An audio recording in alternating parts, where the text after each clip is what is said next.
Всем привет! Вы на канале Автохлам есть, город Нижний Тагил. Сегодня 29 мая, это просто какой-то великий день подарков судьбы. Потому что я сегодня все-таки собрался с мыслями, с силами и залез наверх и снял все говно с потолка, которое у меня было. И самое главное, вы не поверите, что мы видим на заднем плане? Мы видим Мерседес. Это тот Мерседес, с которым я каджетроником мучился.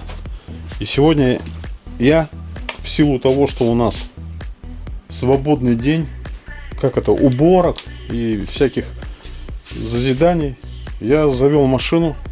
Она завелась вообще с полоборота, что для меня непривычно совсем. И когда она нагрелась, у нее обороты стали падать, как это и должно быть. Она нагрелась, и даже сейчас у нее регулируется холостой ход. То есть вот эта вот вся беда, которая была у меня в предыдущих сериях, когда я, мучился, настраивал каджетроник, я думаю, я не зря это сделал. Вот эта вот часть мне не нравится. Надо, чтобы она защелкивалась, чтобы красиво все было. Вот, я не зря все это делал. И теперь она даже, когда на горячую, раньше было то, что ты глушишь машину, и потом, тяжеловато там через некоторые обороты. А сейчас она с полоборота стала заводиться. Вот что-то только по ходовке брякает слева. Надо будет посмотреть, разобраться. Тормоза появились. Но по ходовке такое ощущение, что брякают суппорта. Не дай бог, я их забыл закрутить. И такое тоже может быть. Хотя маловероятно. Думаю, наверное, направляшки. Вот старые диски тормозные валяются с этого Мерсика. Здесь у нас более-менее поновее. Все-таки приятно было прокатиться. Валит он знатно. И, кстати, по-моему, у него стук немножко потише стал. Может, мне и не стоит менять двигатель. Вот этот вот на этот. Это рано, конечно, загадывать, но хрен с ним. Мне уже нравится. Я, честно говоря, в шоке, я к этому еще не привык. Всем привет! Вы на канале Автохлам есть, город Нижний Тагил. И сегодня у нас в серии Mercedes-Benz 123. А именно что с ним? А с ним что у нас? Я на нем, грубо говоря, год на него забил немножко. И когда уже восстановил каджетроник, как это было вот в недавнешних сериях, я решил на нем прокатиться. А когда я поехал на нем, то вспомнил все его беды.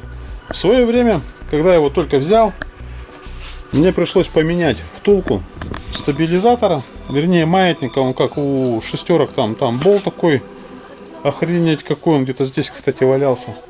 Но сейчас его не найти. В общем, сейчас у нас что за пара? Сейчас нам надо снять амортизатор.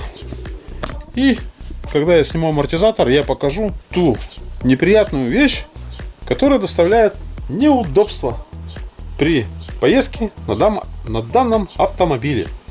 А именно амортизатор, нижняя втулка, грубо говоря, наверное, раздолбалась. Потому что я помню, в свое время я ее смотрел, она была раздолбана. У одного человека спросил, он с Нижней Туры: есть такие амортизаторы? Да, есть, но тоже с раздолбанными втулками и почему-то за косарь. Вот у меня сейчас дилемма встала, либо мне брать за 2 косаря там какой-то Stellax амортизатор на эту машину. Кстати, Stellax на Дастере себя очень хорошо проявил, 3 года выжил. И просто взять и поставить, чтобы не заморачиваться ни с какими втулками, ни с какими этими. В общем, сейчас буду снимать и смотреть. Головкой на 17 мы откручиваем верхнюю гайку амортизатора. Теперь немного о том, как снять амортизатор со 123 кузова передний. Обязательно в первую очередь откручиваем вверх, потому что если вы его не открутите, у вас не будет ни с этой стороны возможности открутить болт, ни с этой стороны. Вот видим, ничего никуда не подходит. Только когда вы его открутили, вы можете его наклонить сюда и спокойно накидным ключом, причем там 12-гранный, откручивать это дело. Тогда оно будет это самое. Вот моя причина стука. Люфт едет и стучит очень жестко. Сейчас сниму и буду думать, что с ним сделать. В общем, мне удалось выбить палец из втулки гуляющей. Сейчас, наверное, не покажу, но попытаюсь показать. Вот дырка у нас, вот сюда вот у нас втулка входит, и там она у нас болтается, как не знаю что. Вставил ее, и вот он у нас. Как не знаю что в проруби болтается. Это надо устранить. А устранить это надо как? Это надо сейчас поехать и на 15 найти втулку какую-нибудь подходящую. Я не знаю, чего подойдет, но пойдем искать по магазинам.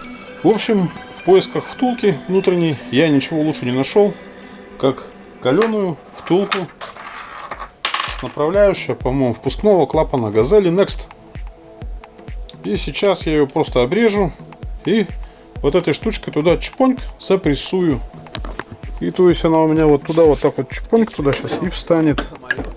Правда, будет очень тяжело туда входить, но зато стуга будет входить и хорошо. Остается другой вопрос открытый. Расхреначивать мне вот здесь вот дырку под вот эту втулку или не расхреначивать?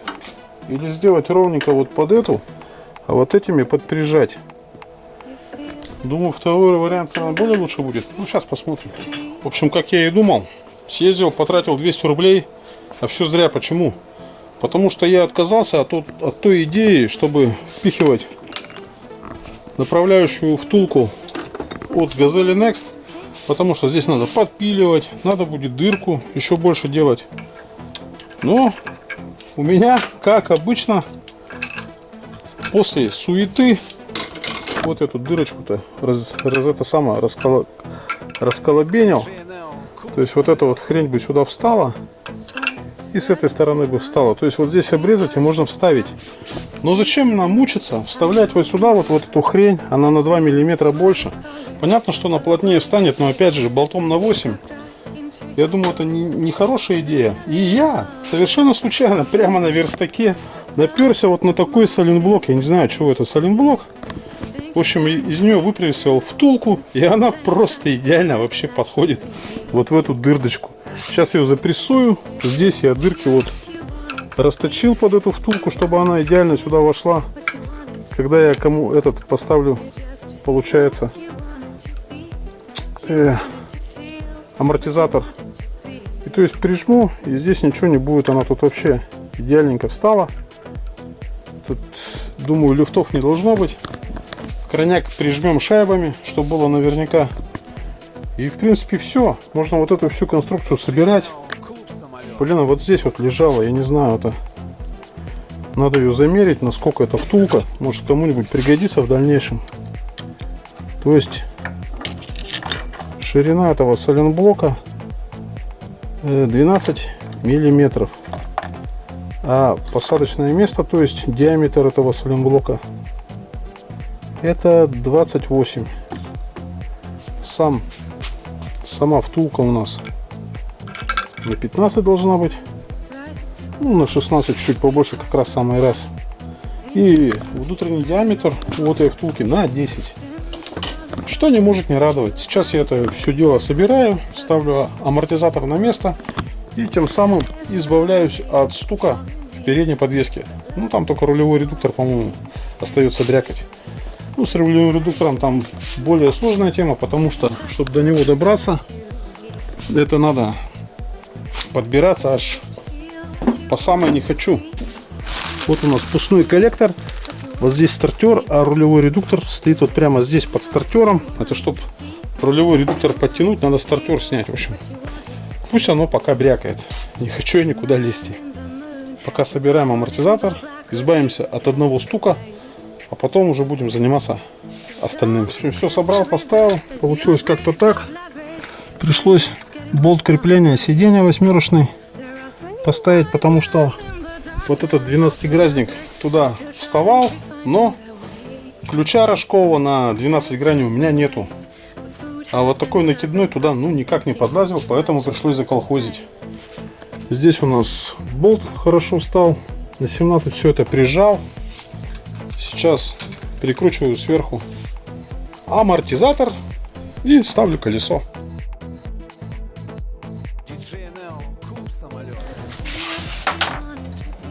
ставим сюда, сюда.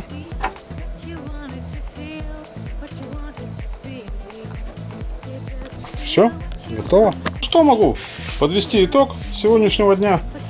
Я победил наконец-то амортизатор, чего мне очень долго не хватало сделать. Надеюсь, с правой стороны меня не будут тревожить те же самые проблемы. Если они будут меня тревожить, то я сделаю то же самое. На этом пока. Продолжение следует. Ага. Дни недели летят, тебе делать ничего не думай. И не парься, приходи сегодня вечером к нам, подержи ажиотаж. Девчонки, приходите в наш клуб-гараж. Все конкретно, реально, без подвоха. Сломалась машина, все под боком. Ключи, приспособы, автослесаря. Если нет никого, значит буду я диджей, но у вас со всеми познакомлю. Какие проблемы, сейчас все устрою. Сокровенные тайны ваши закопаем, на видео запишем, потом покажем маме. Тормозов нет, постоянные приколы тусуем. Постоянно рядом 36-й школы, никому не мешаем. Наркотики нам враг, чё к чему сказал? Да просто так, диджей Нео, клуб-гараж, ждем вас. Ага.